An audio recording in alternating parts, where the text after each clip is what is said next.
আজকে আমরা করব হচ্ছে মডুলেশন। হ্যাঁ, মডুলেশন নিয়ে আগেও টুকটাক আলোচনা আমরা করেছিলাম। বলেন তো মডুলেশন বলতে আমরা কি বুঝি? বলেন তো মডুলেশন বলতে আমরা কি বুঝি? লোয়ার ক্যারিয়ারের সিগন্যালকে বুদ্ধিমত্তা প্রেরণের জন্য হায়ার ক্যারিয়ারের সিগন্যালের সাথে ইমপ্লিমেন্ট করা যায় মডুলেশন বলা। Very good. আর কেউ কিছু বলবেন? কেন করি? মানে না করলে কি অসুবিধা হতো? না করলে ম্যাডাম যে আমরা লোয়ার ক্যারিয়ারে যে আমরা সিগন্যালটা পাঠাবো এটা যদি দ্রুত লোয়ার ফ্রিকোয়েন্সি যে সিগন্যালটা পাঠাবো এটা দ্রুত বাড়ার সাথে সাথে এবং আবহাওয়া বা অন্যান্য জনিত কারণে এটা আস্তে আস্তে হ্রাস পাবে। এবং যদি আমরা মডুলেশন করে পাঠাই সেক্ষেত্রে আমরা হায়ার ফ্রিকোয়েন্সির সিগন্যালের সাথে যখন এটা পাঠাবো যদি হ্রাস পায় সেটা হায়ার ফ্রিকোয়েন্সি সিগন্যালটা হ্রাস পাবে, লোয়ার ফ্রিকোয়েন্সি সিগন্যালটা ভিতরে থেকে যাবে। আসলে এটা হচ্ছে মেইন থিম মডুলেশনের, হ্যাঁ, যেটা আমরা প্রিভিয়াস ক্লাসগুলোতেও ডিসকাস করেছিলাম। তো আজকে আমরা এখন মানে এখনকার ক্লাস থেকে আসলে আমরা স্টার্ট করব মডুলেশন। তো নিতান্ত গেলই ফাইনালেও মডুলেশন থাকবে। মডুলেশনের টাইপসও বলেছিলাম, আজকে ক্লাস আরো ডিটেইলসে দেখব আমরা। হ্যাঁ, তারপরে এরপর মাল্টিপ্লেক্সিং আসবে। তো এখন থেকে হচ্ছে মডুলেশন শুরু হয়ে গেল, ঠিক আছে? তো যেটা বলছিলেন উনি যে মডুলেশন হচ্ছে এমন একটা প্রসেস যে প্রসেসে আমরা কি করি, একটা হায়ার ফ্রিকোয়েন্সি সিগন্যাল এবং একটা লোয়ার ফ্রিকোয়েন্সি সিগন্যালকে কম্বাইন করি, করে তারপর তাকে হচ্ছে ট্রান্সমিট করি। কেন করি? কারণ আমরা যে বলছি যে আমাদের রিয়েল লাইফের যেই সিগন্যালগুলো থাকে, মানে জিনিসটা ধরেন আমি যদি একটা ভয়েস সিগন্যাল ট্রান্সমিট করতে চাই তো এদের ফ্রিকোয়েন্সি থাকে হচ্ছে অনেক কম।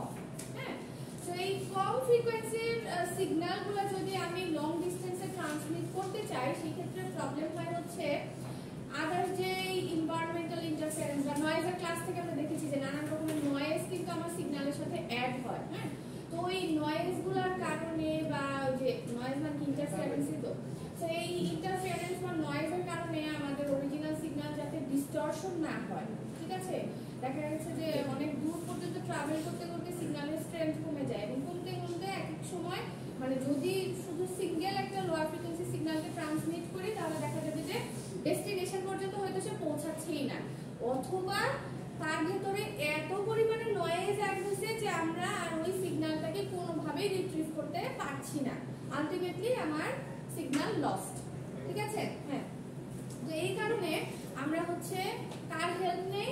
মডুলেশনের হেল্প নেই, যেখানে আমরা কি করি আর একটা হায়ার ফ্রিকোয়েন্সি সিগন্যাল তার সাথে আমরা কম্বাইন করি, ঠিক আছে? যাতে ওই যে আপনাদেরকে বলছিলাম না যে আপনি ধরেন একটা কুরিয়ার যখন করেন তখন আপনার অরিজিনাল যে ডকুমেন্টস, হ্যাঁ, বা যে জিনিসটা আপনি পাঠাচ্ছেন তাকে কভার করেন, তাই না? কভার করে তাকে আপনি কি করেন? সিকিউর করে আমরা পাঠাই যাতে আমার ভেতরের জিনিসটা নষ্ট না হয়। সেইখানে সেম জিনিস আমার যখন আমি মডুলেশন করছি একটা হায়ার ফ্রিকোয়েন্সি সিগন্যাল দিয়ে, তখন আমার যত রকমের ওই যে নয়েজের কথা বললাম, ইন্টারফারেন্স বললাম, এগুলো তো আসলে কোনোভাবে কি আমরা ইগনোর করতে পারবো? পারবো না, তো এগুলো তো থাকবেই আমার সিস্টেমে। তো এইগুলা যাতে আমার অরিজিনাল সিগন্যালকে কোনোভাবে এফেক্ট না করতে পারে সেই জন্য আমরা মডুলেশনের হেল্প নিই, যে যত রকমের মানে যে ইন্টারফারেন্সই হোক না কেন বা নয়েজ যতই অ্যাড হোক না কেন কোনোটার এফেক্টই আমার অরিজিনাল সিগন্যালের মধ্যে আসবে না। আমার যে মডুলেটেড সিগন্যাল তার ভেতরে মানে ওই এফেক্টটা পড়বে কিন্তু তাতে আমার অরিজিনাল সিগন্যালের কোনো ক্ষতি হবে না, ঠিক আছে? অরিজিনাল সিগন্যালটা যেরকম ছিল সেরকমই থাকবে। সো এই প্রসেসটাকেই একটা হায়ার ফ্রিকোয়েন্সি সিগন্যাল এবং একটা লোয়ার ফ্রিকোয়েন্সি সিগন্যালকে কম্বাইন করার যে প্রসেস এটাকেই বলে হচ্ছে মডুলেশন। দেখেন ওইটাই বলছে যে modulation is defined as the process of superimposing a lower frequency signal on a high frequency carrier signal. So আমরা কি জানলাম যে মডুলেশনের মধ্যে আমার দুই ধরনের সিগন্যাল থাকে, একটাকে বলা হয় হচ্ছে মেসেজ সিগন্যাল বা অরিজিনাল সিগন্যাল, আরো নাম আছে বেস ব্যান্ড সিগন্যালও বলা হয় অনেক জায়গায়। হ্যাঁ, তো মেসেজ এর জন্য এম দিয়ে বোঝাচ্ছে, আর যে কোনো সিগন্যালকে তো আমরা টাইমের রেসপেক্টেই রিপ্রেজেন্ট করি, রাইট? তো যেহেতু এটা হচ্ছে একটা সিগন্যাল এই জন্য লিখলাম হচ্ছে এম দিয়ে, এবং আরেকটা সিগন্যাল কি থাকে? Career signal. যেহেতু ক্যারিয়ার ওর নাম, কেন ক্যারিয়ার? কারণ মেসেজ সিগন্যালটাকে ক্যারি করে নিয়ে যায়, দ্যাটস ওয়াই ওর নাম হচ্ছে কি ক্যারিয়ার সিগন্যাল, এর জন্য এটাকে সি দ্বারা প্রকাশ করা হয়েছে, ঠিক আছে? আচ্ছা, তারপর কি বলতে থাকেন? or it's a process by which some of the characteristics of carrier wave such as amplitude, phase or frequency is varied as per the amplitude of modulating signal. প্রথম কথা কি? মডুলেশন বলতে আমরা কি বুঝলাম? একটা লোয়ার ফ্রিকোয়েন্সি কম্বাইন করছি। আচ্ছা এখানে লো কোনটা হবে জানি? মেসেজটা হবে হচ্ছে মেসেজের ফ্রিকোয়েন্সি হবে লো আর ক্যারিয়ারের ফ্রিকোয়েন্সি হবে হচ্ছে হাই। এখন কথা হচ্ছে এই যে দুইটা সিগন্যালকে আমি কম্বাইন করছি, হ্যাঁ, তো এখানে এই যে মেসেজ সিগন্যাল এর কোনো প্যারামিটার বা এর কোনো ক্যারেক্টারিস্টিক্স কিন্তু চেঞ্জ হবে না, ঠিক আছে? আমরা কাকে চেঞ্জ করতে পারবো? আমরা চেঞ্জ করতে পারবো হচ্ছে আমাদের ক্যারিয়ারকে।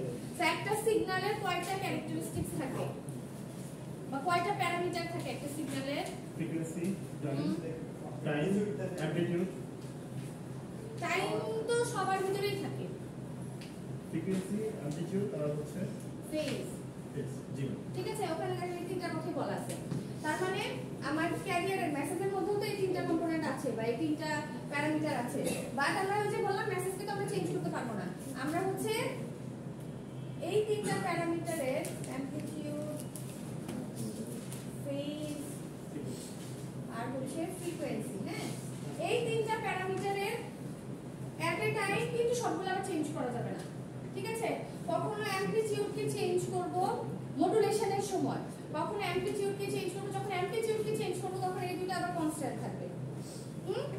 আচ্ছা, তারপর আবার কখনো হচ্ছে মানে ধরেন যখন আমি ফেজ চেঞ্জ করব তখন আবার অ্যামপ্লিটিউড থাকবে কনস্ট্যান্ট, আবার যখন ফ্রিকোয়েন্সি আমি চেঞ্জ করব তখন অ্যামপ্লিটিউড এবং ফেজ থাকবে কনস্ট্যান্ট। তো এইভাবে হচ্ছে মডুলেশনের টাইপস চলে আসে, হ্যাঁ।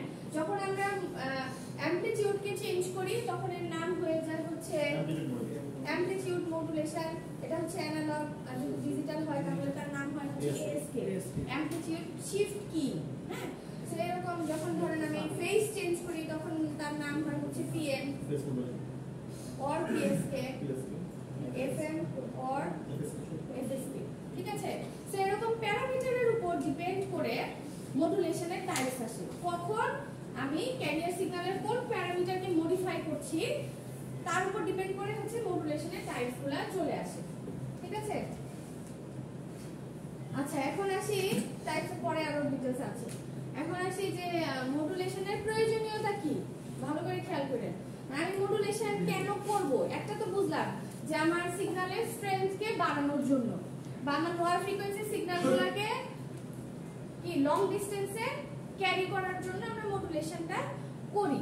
আচ্ছা দেখে এখানে আরো কিছু কি কি ব্যাপার স্যাপার আছে একটু দেখি আমরা। কি বলছে দেখেন, the baseband or message signals are incompatible for direct transmission।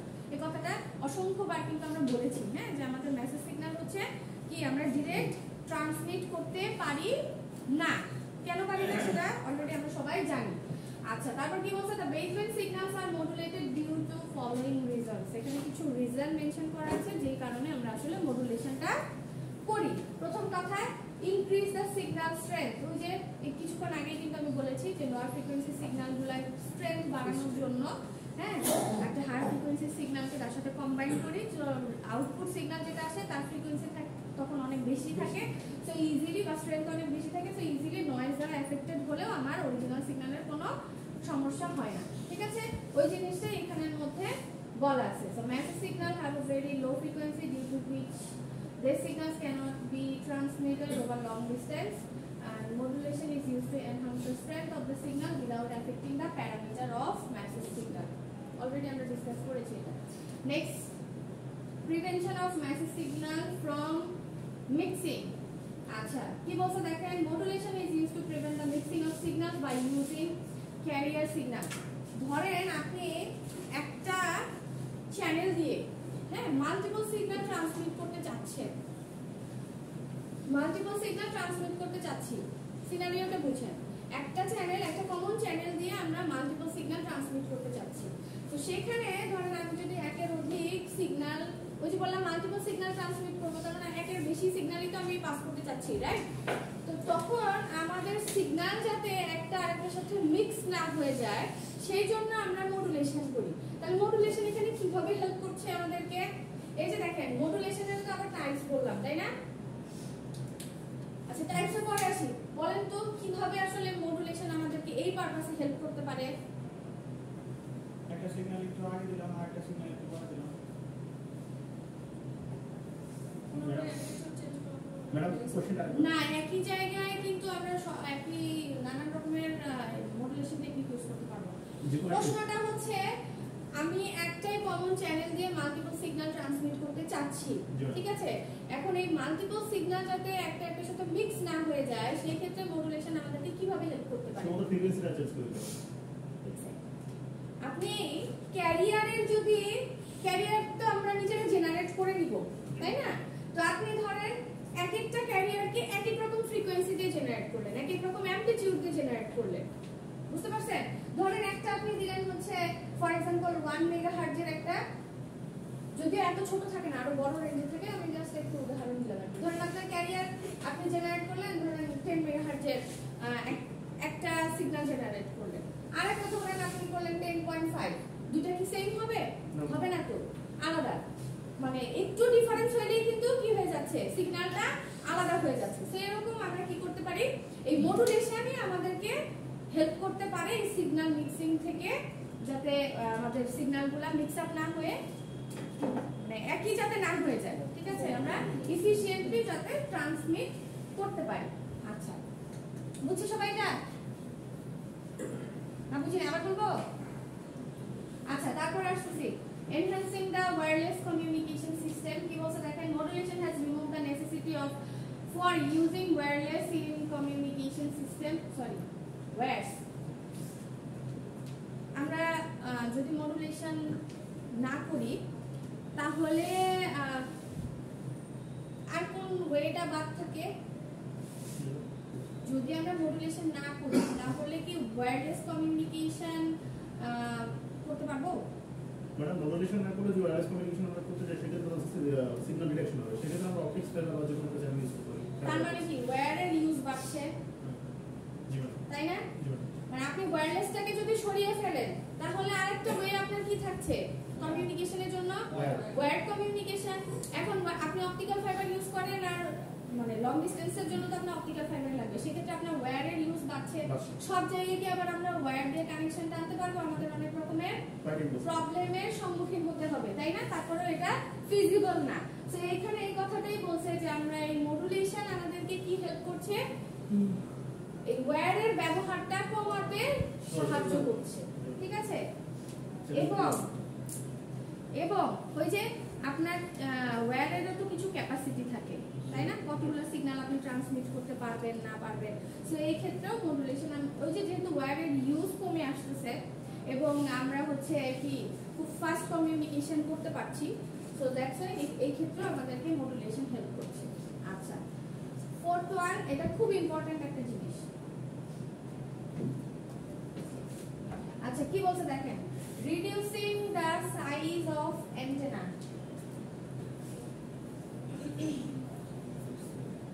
Modulation, আচ্ছা বলেন তো ফ্রিকোয়েন্সির সাথে কি হাইটের কোনো রিলেশন আছে জানেন? ফ্রিকোয়েন্সির সাথে হাইটের কোনো রিলেশন? আচ্ছা, আমরা এখান থেকে আগে দেখেন ফ্রিকোয়েন্সি অ্যামপ্লিটিউডের সাথে কোনো ম্যাডাম আছে। ফ্রিকোয়েন্সিটা একটা নির্দিষ্ট অ্যামপ্লিটিউডের সাথে যায়, সেটা তো হাইটের সাথে থাকবে।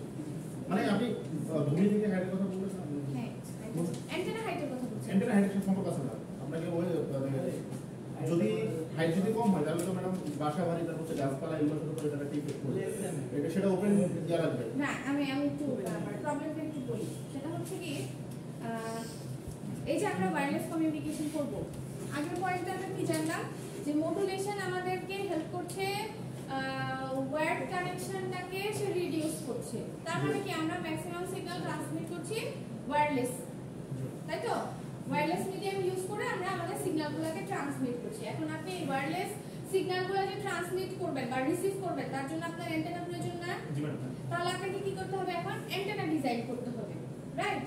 আচ্ছা, এখন অ্যান্টেনা যে আমি ডিজাইন করব, অ্যান্টেনার হাইট এখানে একটা ইস্যু, হ্যাঁ, যে কত হাইটের অ্যান্টেনা হবে, সো এটার সাথে ফ্রিকোয়েন্সির একটা রিলেশন আছে। ফ্রিকোয়েন্সি বাড়লে অ্যান্টেনার সাইজ ছোট হয়, ফ্রিকোয়েন্সি কমলে অ্যান্টেনার সাইজ বড় হয়। হ্যাঁ, এটা কি জানেন সবাই? আচ্ছা, তো এই জায়গাটায় মানে ফ্রিকোয়েন্সি বেশি হলে অ্যান্টেনা হাইট কম হবে। কি কোথা থেকে আসছে এই জিনিসটা? এরকম রিলেশন কি আমরা জানি? সি বাই ল্যাম্ডা, কি ঠিক লিখছি কিনা? সরি, না, এটা হচ্ছে এর সাথে বলে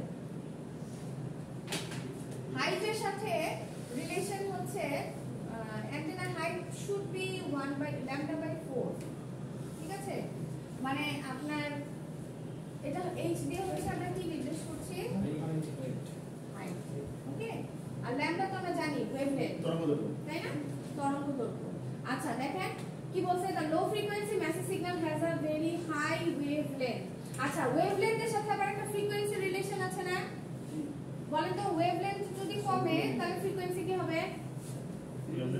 কম ওয়েভলেন্থ এক্স্যাক্টলি ঠিক আছে প্রপোর্শনাল না ব্যস্তানুপাতিক আর কি মানে ওয়েভলেন্থ যদি কমে তাহলে ফ্রিকোয়েন্সি কি বাড়ে হ্যাঁ আর যদি ওয়েভলেন্থ বাড়ে তাহলে সেই ক্ষেত্রে ফ্রিকোয়েন্সি কমে একটা একটা অপোজিট হ্যাঁ তো এই H equal to lambda by lambda by 4 ঠিক আছে অ্যান্টেনা হাইট আছে কি পুরোটা লিখি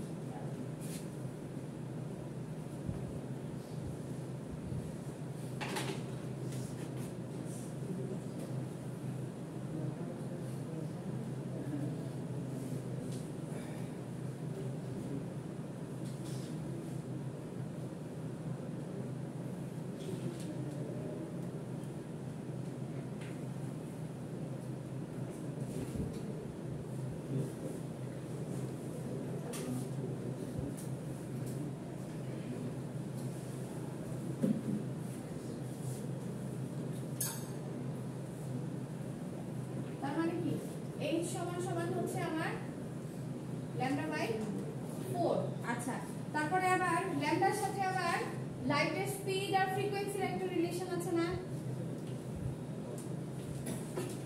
c বাই v বা c বাই f দেখি নেই এগুলা কখনো দেখছেন ভুলে গেছেন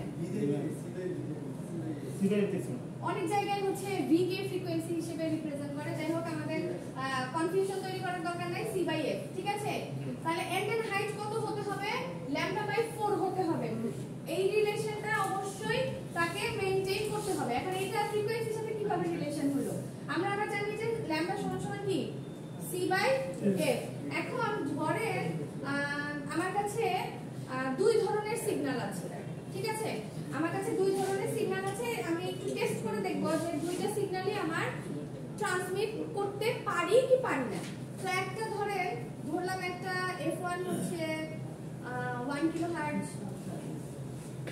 আর f2 একটা ধরলাম ধরেন 10 মেগাহার্টজ ঠিক আছে আমি দুই রকমের ফ্রিকোয়েন্সি আছে আমার কাছে তার মানে কি দুই রকমের সিগন্যাল আছে আমার কাছে এখন আমি দেখব যে কোনটা আমি ট্রান্সমিট করতে পারি বা দুইটাই ট্রান্সমিট করা পসিবল কিনা আচ্ছা যদি তাই হয় তাহলে এদের ক্ষেত্রে ল্যাম্ডা কত হবে বা হাইট কত হবে একটু হাইট ক্যালকুলেট করেন তো h1 কত হবে আর h2 কত হবে বুঝলেই মনে হয় ধরেন আমি আপনাদেরকে বললাম যে আপনাদের কাছে দুই ধরনের সিগন্যাল আছে যে সিগন্যালের একটা ফ্রিকোয়েন্সি হচ্ছে 1 কিলোহার্টজ আর একটা ফ্রিকোয়েন্সি হচ্ছে 10 মেগাহার্টজ ঠিক আছে এটুকু বুঝছি আচ্ছা এখন এই দুটো সিগন্যাল ট্রান্সমিট করার জন্য আপনাকে অ্যান্টেনা ডিজাইন করতে হবে তাহলে অ্যান্টেনা ডিজাইন করতে গেলে অ্যান্টেনা হাইট কত হওয়া লাগবে সেটা আমাদেরকে জানতে হবে ঠিক আছে সেটা আমাদেরকে জানতে হবে সবাই কি বুঝছি কি বলতে চাচ্ছি অনেকেই শুধু এমনি মানে বুঝলে বলেন না বুঝলে আমি আরো ক্লিয়ার করি মানে এখানে c এর মান কত c লাইট স্পিড 3 × 10⁸ সিনারিওটা কি বুঝছি আপনার কাছে দুই ধরনের সিগন্যাল আছে একটা সিগন্যালের ফ্রিকোয়েন্সি এর গল্প না 1 কিলোহার্টজ আর একটা ফ্রিকোয়েন্সি হচ্ছে 10 মেগাহার্টজ এখন আপনাকে আমি বলেছি যে আপনি দুটো সিগন্যালকে টেস্ট করেন দুটো সিগন্যাল যাতে মানে ট্রান্সমিট করতে পারবে কি পারবে না সিগন্যালটাকে ট্রান্সমিট করার জন্য তো আমার আগে অ্যান্টেনার হাইট জানতে হবে অ্যান্টেনা ডিজাইন করতে হবে অ্যান্টেনা ডিজাইন করতে গেলে আমাকে কি জানতে হবে অ্যান্টেনার হাইট কত মানে এই রেঞ্জের ফ্রিকোয়েন্সিগুলোকে ট্রান্সমিট করার জন্য আমার কত হাইটের অ্যান্টেনা প্রয়োজন এইটা আমি বের করতে চাচ্ছি প্রশ্ন বুঝছেন তাহলে এখন এই দুটো ফ্রিকোয়েন্সির উপর ডিপেন্ড করে h1 আর h2 ক্যালকুলেট করেন সো আমরা h1 সমান কি জানি ল্যাম্ডা বাই 4 আবার এখানে তাহলে ল্যাম্ডা 1 কত হবে বলেন কি c এর মান হচ্ছে 3 × 10⁸ আর ফ্রিকোয়েন্সি তো যেটা ক্ষেত্রে দেয়াই আছে ধরে নেন ল্যাম্ডা 1 সমান আমি ধরলাম হচ্ছে c c1 বাই f1, তাহলে c মানে হচ্ছে 3 × 10⁸ মিটার পার সেকেন্ড, তাই না? f1 কত? 1 × 10⁻³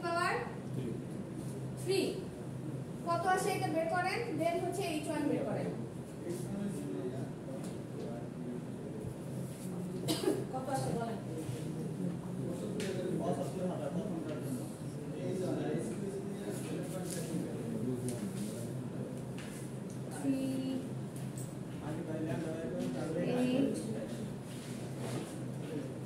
divided by 3.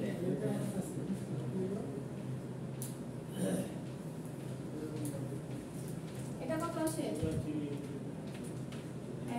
3 4 5। ঠিক আছে, তাহলে ল্যামডা 1 কত?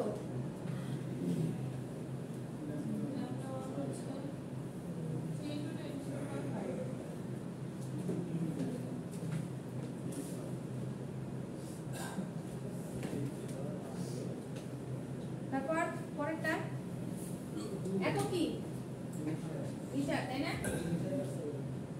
হাইটের ইউনিট কি? আচ্ছা, তারপরেরটা h2 করেন 3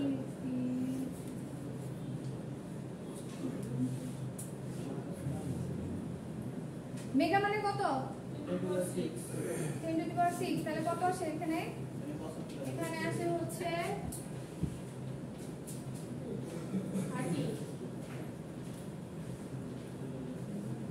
30, তাহলে 30 ডিভাইডেড বাই 4 পরে তো h2 কত হবে একটু দেখেন, কত হলো? 75। আচ্ছা, তাহলে বলেন তো কোনটা আসলে প্র্যাকটিক্যালি পসিবল? হ্যাঁ, কোনটা পসিবল? এটা কি 75? এটাও বলতে পারি আমরা, তাই না? তাহলে এটা কি আসলে প্র্যাকটিক্যালি পসিবল, ফিজিবল? এটা না, প্র্যাকটিক্যালি পসিবল কোনটা? এইটা। সেই কারণে আমরা হচ্ছে কি করতে পারবো, এই যে সেকেন্ড সিগন্যালটাকে আমরা ট্রান্সমিট করতে পারবো, প্রথম সিগন্যালটাকে কিন্তু আমরা ট্রান্সমিট করতে পারবো না, কারণ এই হাইটের অ্যান্টেনা আমার পক্ষে বসানো সম্ভব না। বুঝতে পেরেছেন? সেই কারণে এখন যদি আমরা মডুলেশন না করতাম, তাহলে আমার যে লো ফ্রিকোয়েন্সি সিগন্যাল যেটা আসতো সেগুলো তো এই মানে এই রেঞ্জেরই হয়তো হবে। এই রেঞ্জের হইলে তো আমি কি করতে পারবো না, সিগন্যাল ট্রান্সমিটই করতে পারবো না। সেই জন্য মডুলেশন ইউজ করে আমরা সিগন্যালের স্ট্রেংথ বাড়িয়ে বা ফ্রিকোয়েন্সি বাড়িয়ে কি করলাম, তাকে ইজিলি আমরা ট্রান্সমিট করতে পারবো। ঠিক আছে, অবশ্যই। এই জন্য এই যে দেখেন, একটা লোয়ার ফ্রিকোয়েন্সি আর একটা হচ্ছে হায়ার ফ্রিকোয়েন্সি সিগন্যাল, এই জন্য দুটো সিগন্যাল এক্সাম্পল হিসেবে দেখালাম। বুঝতে পেরেছেন? সো এই 4 নাম্বার পয়েন্টে ক্লিয়ার যে অ্যান্টেনা তাহলে মডুলেশন আমাদেরকে কিভাবে হেল্প করতেছে, অ্যান্টেনা সাইজ রিডিউসের ক্ষেত্রে বা রিডাকশনের ক্ষেত্রে আমাদেরকে মডুলেশন হেল্প করছে, তাই না? কারণ আপনি মডুলেট করার পরেই তো সিগন্যালের ফ্রিকোয়েন্সিটাকে বাড়াতে পারছেন, তাই না? ট্রান্সমিটের সিগন্যালের ফ্রিকোয়েন্সিটাকে বাড়াতে পারছেন। সেইভাবে হচ্ছে মডুলেশন আমাদেরকে হেল্প করছে। এখন ধরেন যদি আপনাদের কাছে জানতে চাওয়া হয় যে মডুলেশন আপনাদেরকে কিভাবে হেল্প করলো অ্যান্টেনা সাইজ রিডিউস করার ক্ষেত্রে, প্রমাণ করেন, পারবেন? হ্যাঁ, সুন্দর করে লিখে নেবেন যে let's say we have to frequency বা টু সিগন্যালস। হ্যাঁ, one is 1 kilohertz and the other is 10 megahertz. ঠিক আছে, বা নিজেদের মতো করে নিজেরা ধরে নেবেন, ধরে তারপর হাইটের সাথে তার রিলেশন দেখিয়ে তারপরে ডিসকাস করবেন যে আসলে আমার কোনটা কি বলে, কোন অ্যান্টেনাটা আসলে আমার প্র্যাকটিক্যালি অ্যাচিভ করা পসিবল, কোনটা পসিবল না, এবং কোন সিগন্যালটা ট্রান্সমিট করা সম্ভব, কোনটা সম্ভব না। পারবেন না?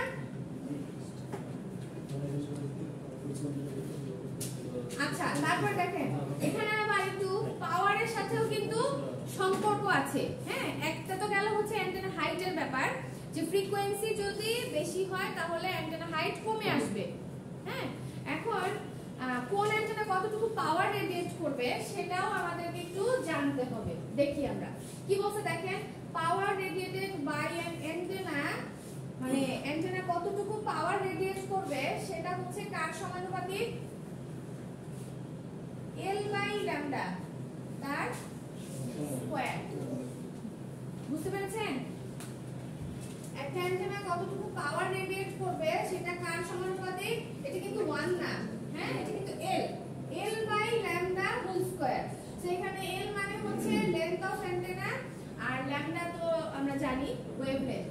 সো কি বলছে দেখেন, when signals having a low frequency and high wavelength, কি জিনিস আমরা জানি যে একটা সিগন্যালের যদি ফ্রিকোয়েন্সি কম থাকে তাহলে তার ওয়েভলেন্থ কি হয়? বেশি হয়, তাই না? কোথা থেকে জানলাম এটা? এই যে মাত্রই যে লিখলাম ল্যামডা সমান সমান হচ্ছে c/f, তার মানে কি একটা একটা ব্যস্তানুপাতিক না? আগে যে আমরা হাইট বের করছি এটা কি ভূমি থেকে এত উপরে রাখতে হবে? এত উচ্চতায়, হ্যাঁ ঠিক আছে। তাহলে এটা একটা কি ব্যস্তানুপাতিক না, তাই না? তার মানে এখান থেকে এই রিলেশন থেকে আমরা জানতে পারি যে যে সিগন্যালের ফ্রিকোয়েন্সি কম তার ওয়েভলেন্থ বেশি হবে। আচ্ছা দেখেন কি বলছে, ওয়েভলেন্থ বেশি হলো তাহলে কি হবে? is transmitted directly and the power radiated by the antenna is very low, so the signal will vanish after traveling some distance. দেখেন একটা অ্যান্টেনা যখন ট্রান্সমিট করছে তার মানে কি সে পাওয়ারকে ছাড়ছে, তাই না? মানে ওই যে সিগন্যালটা সে ছাড়লো সেই সিগন্যালের স্ট্রেংথ কেমন, পাওয়ার কেমন। তো কি বলতেছে যে হাই ওয়েভলেন্থের সিগন্যালগুলা খুব বেশি দূর পর্যন্ত ট্রাভেল করতে পারে না। রিজন বলেন তো কেন? কারণ তার ফ্রিকোয়েন্সি কম, তাই না? তার ফ্রিকোয়েন্সি কম, সেই জন্য বলছে যে এই সব অ্যান্টেনা ফ্রিকোয়েন্সি যদি কম হয় অ্যান্টেনার হাইট তো বড় হয়ে গেল, সো বড় হাইটের অ্যান্টেনাগুলো কম পাওয়ার রেডিয়েট করে, বুঝতে পারছেন? কম পাওয়ার রেডিয়েট করে, যার কারণে মানে একটা পেছনে কিন্তু লজিক আছে সবকিছুর পেছনে। এই যে আমরা আগের পয়েন্ট যেটা ডিসকাস করলাম আর এখনকার পয়েন্ট একটু মিলানোর চেষ্টা করেন, দেখবেন যে একটা একটার সাথে কিন্তু রিলেটেড। যেগুলো ফ্রিকোয়েন্সি বেশি করে তো পাওয়ার খরচ কম। হ্যাঁ বুঝছেন, মানে এই যে আগের যে পয়েন্টটা আমরা বললাম আর এখনকার যেটা বলতেছি দুটো কিন্তু একটা একটার সাথে রিলেটেড। হ্যাঁ ভালো করে জাস্ট একটু বোঝার চেষ্টা করেন যে আপনার যখনই কি হচ্ছে ল্যামডা বড় হয়ে যাচ্ছে, কার কারণে বড় হচ্ছে? ডেফিনেটলি তার ফ্রিকোয়েন্সি কম। তো ফ্রিকোয়েন্সি কম থাকলে আপনার কি লাগতেছে? অ্যান্টেনা হাইট লাগছে অনেক বড়, তাই না? অ্যান্টেনা হাইট লাগছে অনেক বড় এবং এই অ্যান্টেনা কম পাওয়ার রেডিয়েট করছে, যার কারণে এই ফ্রিকোয়েন্সিগুলো খুব বেশি দূর পর্যন্ত ট্রাভেল করতে পারে না, হারিয়ে যায়। আর যখন অপোজিট কেস হয় যে আমার ল্যামডা ছোট, ল্যামডা কার কারণে ছোট হয়? যখন ফ্রিকোয়েন্সি বড় হয়, হাই ফ্রিকোয়েন্সি হয়। তার মানে একটু আগে দেখলাম যে ফ্রিকোয়েন্সি যদি হাই হয় তাহলে আমার অ্যান্টেনা হাইট কমে আসে, সো অ্যান্টেনা হাইট কমে আসলে সে বেশি পাওয়ার রেডিয়েট করতে পারে, বুঝতে পারছেন? আমি কি উল্টা বললাম? পাওয়ার কম লাগে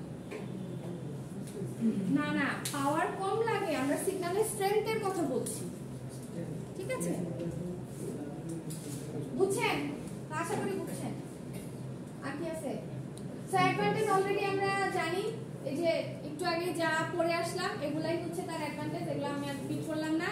এবার এই তিনটা জিনিসও আমরা জানি যে মডুলেশনের ক্ষেত্রে আমাদের এই তিন ধরনের সিগন্যাল আসে, একটা মেসেজ সিগন্যাল, একটা ক্যারিয়ার, আর মডুলেট করার পরে যেটা আসে সেটা হচ্ছে মডুলেটেড সিগন্যাল। আচ্ছা এরপরে হচ্ছে টাইপ, দুই রকমের থাকে। হ্যাঁ একদম একদম কি বলে বেসিক থেকে যদি আসি তাহলে একটা হচ্ছে কন্টিনিউয়াস ওয়েভ মডুলেশন আর একটাকে বলা হচ্ছে পালস মডুলেশন। পালস আর কন্টিনিউয়াস সিগন্যাল এই দুটো তো আমরা চিনি নাকি? সিগন্যাল কোর্স থেকে পড়েছি, চিনি? বলেন পালস কোনগুলা? না পালস ছেড়ে দেয় না, পালস কোনগুলাকে বলি আমরা?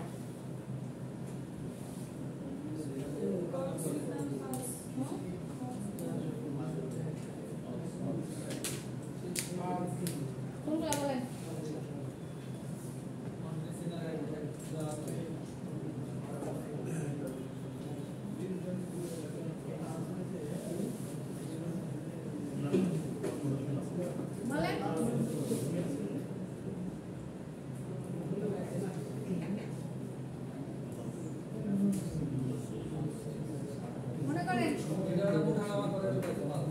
সিগন্যাল কন্টিনিউয়াস সিগন্যাল ওঠানামা করে না?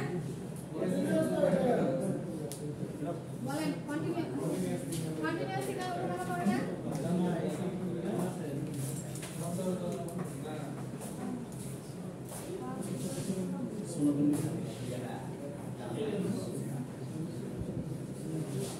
ডিসক্রিট সিগন্যালগুলো কি হবে? ডিসক্রিট সিগন্যালগুলো কি হবে? আচ্ছা মেইনলি আমাদের মডুলেশন হচ্ছে দুই রকমের, অ্যানালগ এবং ডিজিটাল। এখন একটা ডিজিটালকে কি আবার একটা কন্টিনিউয়াস কে কি অ্যানালগ সিগন্যাল বলতে পারি আমরা, তাই তো? আচ্ছা ডিসক্রিট কে কি সরাসরি ডিজিটাল বলতে পারি না। কন্টিনিউয়াস এর আরেকটা ভার্সন হচ্ছে ডিসক্রিট সিগন্যাল, তাই না? স্যাম্পলিং করার পরে আমরা যেটাকে পাই।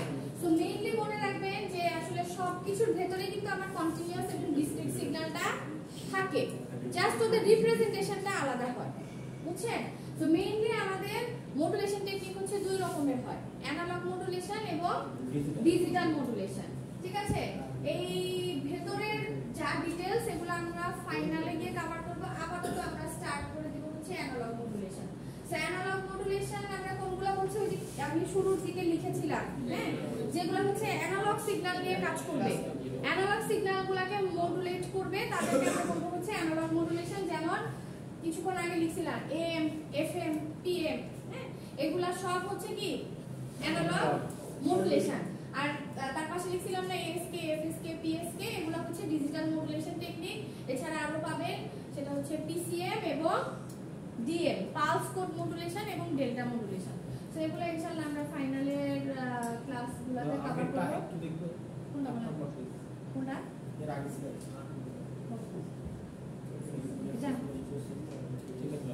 ঠিক আছে?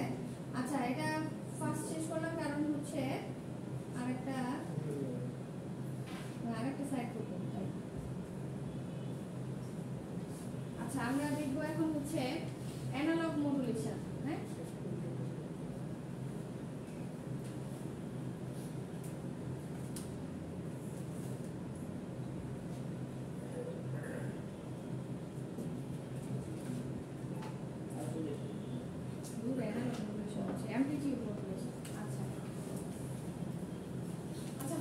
কিছু নাই যে ওখানে আরো কিছু মডুলেশনের নাম ছিল, ওগুলা কেন ঢুকলাম না, ওগুলো আমরা ফাইনালে যখন মনে হয় মিডটার্মে একটাই করতে পারবো, হ্যাঁ?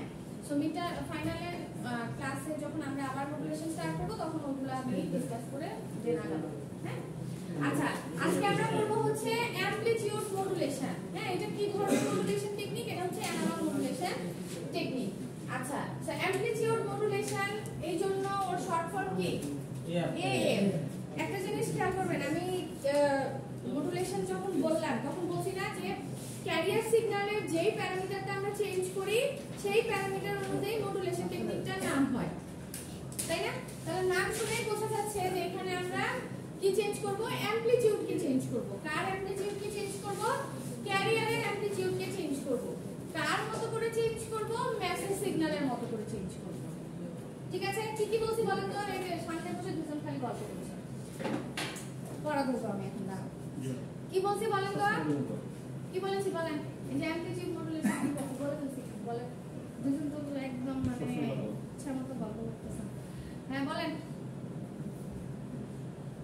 অ্যামপ্লিটিউড মডুলেশনে কি চেঞ্জ করব? অ্যামপ্লিটিউড চেঞ্জ করব। কার অ্যামপ্লিটিউড চেঞ্জ করব? ক্যারিয়ারের অ্যামপ্লিটিউড চেঞ্জ করব। কার মতো করে চেঞ্জ করব? আমার একটা রেফারেন্স দরকার যে অমুকের মতো করে আমরা এটা চেঞ্জ করব। মেসেজ সিগন্যালের অ্যামপ্লিটিউডের মতো করে আমরা চেঞ্জ করব। কি রকম জিনিসটা দেখেন, এটা হচ্ছে আমার মেসেজ সিগন্যাল, ঠিক আছে? ক্যারিয়ার সিগন্যালের কি থাকবে? ক্যারিয়ার সিগন্যাল কি হবে? এটা একটা লো ফ্রিকোয়েন্সি সিগন্যাল। কিভাবে বুঝলাম?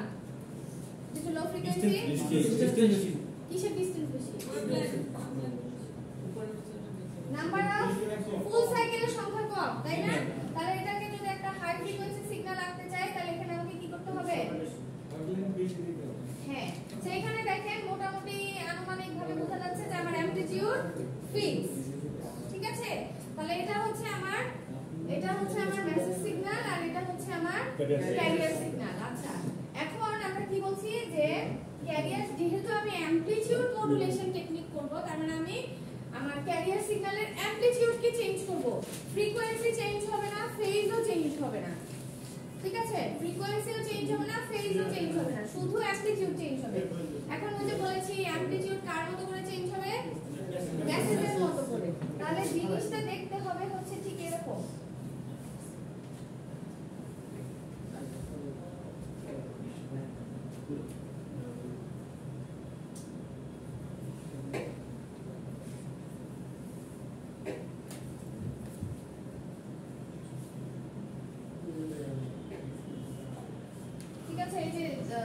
না দেখা যায় তাহলে স্লাইডের ছবিটার দিকে তাকাইলেও হবে।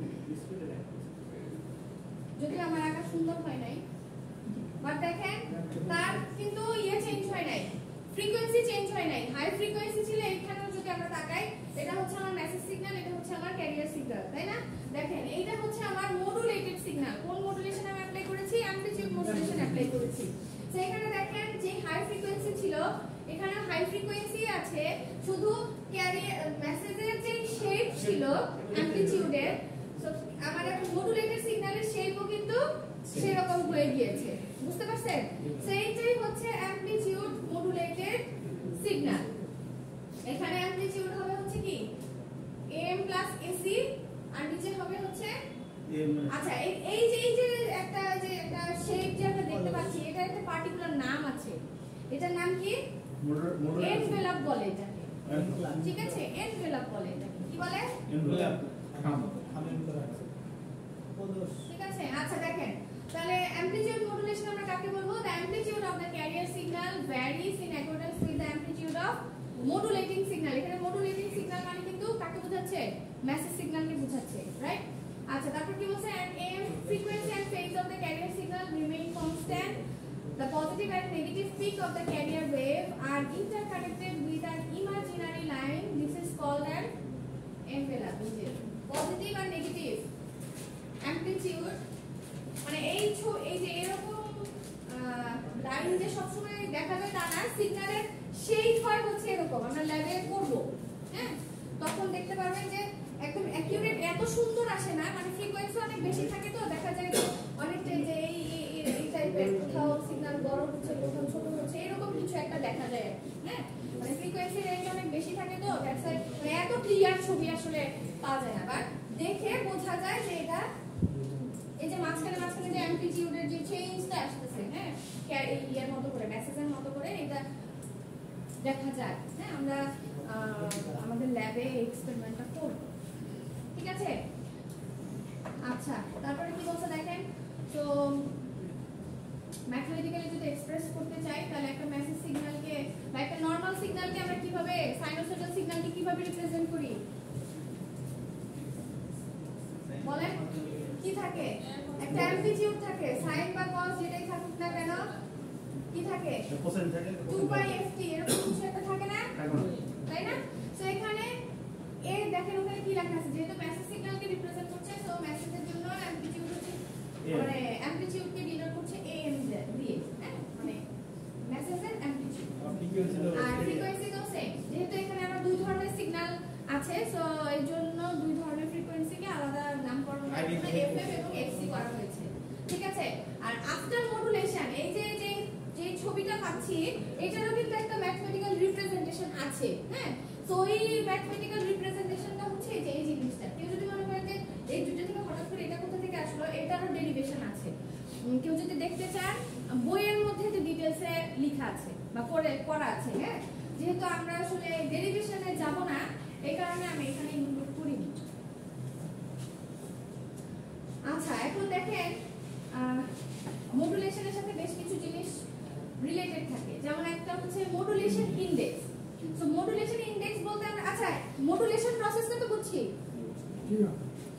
মানে থিওরিটা তো বুঝছি যে একটা লো ফ্রিকোয়েন্সি মেসেজ সিগন্যাল আর একটা হাই ফ্রিকোয়েন্সি মেসেজ সিগন্যাল দুটো ক্যারিয়ার সিগন্যালকে যখন কম্বাইন করছি তখন ক্যারিয়ারের অ্যামপ্লিটিউডকে আমরা চেঞ্জ করছি, এক্ষেত্রে ফ্রিকোয়েন্সি এবং ফেজ কনস্ট্যান্ট আছে, তাদের কোনো চেঞ্জ নেই। যেহেতু এখানে আমরা অ্যামপ্লিটিউডকে চেঞ্জ করেছি এজন্য এটার নাম হচ্ছে অ্যামপ্লিটিউড মডুলেশন। আচ্ছা এখন দেখেন কি বলছে, মডুলেশন ইনডেক্স হচ্ছে খুব একটা ইম্পর্টেন্ট জিনিস কার ক্ষেত্রে? এই মডুলেশন প্রসেসের ক্ষেত্রে।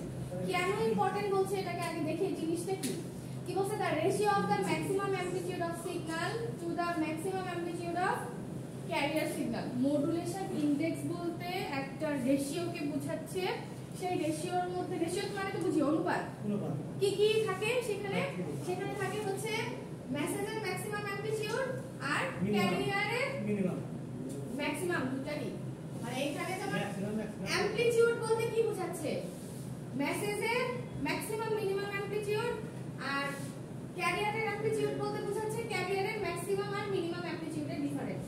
তাকে আমি ঠিক বলছি? মিনিমাম একটা আছে ম্যাক্সিমাম একটা মিনিমাম আছে দুইটাই ম্যাক্সিমাম থেকে মিনিমাম, কিন্তু একটা তো মাইনাস একটা তো প্লাস। এসির ক্ষেত্রে হচ্ছে না ঠিকই আছে। আচ্ছা ঠিক আছে না বললেন সাইডে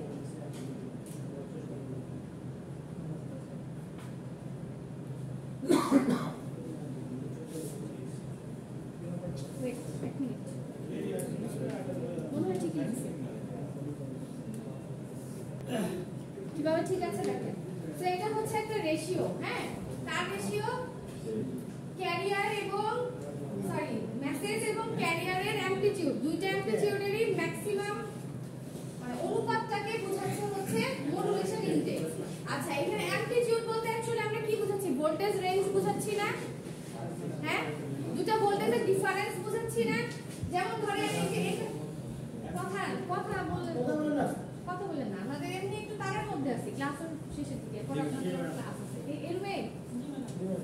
আচ্ছা তাহলে আমার হাতে 10 মিনিট আছে, রিভিউ করবো কখন, তাহলে অনলাইন ক্লাসে রিভিউ করতে হবে। সাজেশন দিও না না না, অনলাইন ক্লাস কখন করবা, কখন পড়াশোনা? অনলাইনটা হচ্ছে শেষ করতে পারলাম না তো।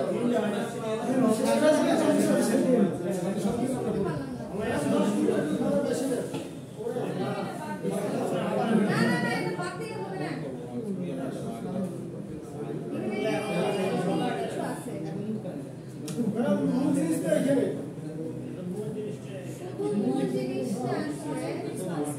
অনেক কিছু আছে, এগুলা না বললে শেষ হবে না। ঠিক আছে, আচ্ছা একটা কাজ করি, এই লেকচারটা অনলাইনে নিতেই হবে, বুঝছেন? একদিন একটু কষ্ট করে, আজকে কি বার? শুক্রবার। কালকে পারবেন? তাহলে কালকে রাতে। ঠিক আছে, আচ্ছা তাহলে এখন আমি আগের ক্লাসগুলো একটু রিভিউ করি, কোন ক্লাস থেকে কোন লেকচার থেকে কি পড়বেন সেগুলো একটু বলি, নাকি এটাই শেষ করব? না না ম্যাম হ্যাঁ এটা অনলাইনে নিয়ে এখন হবে না। শেষ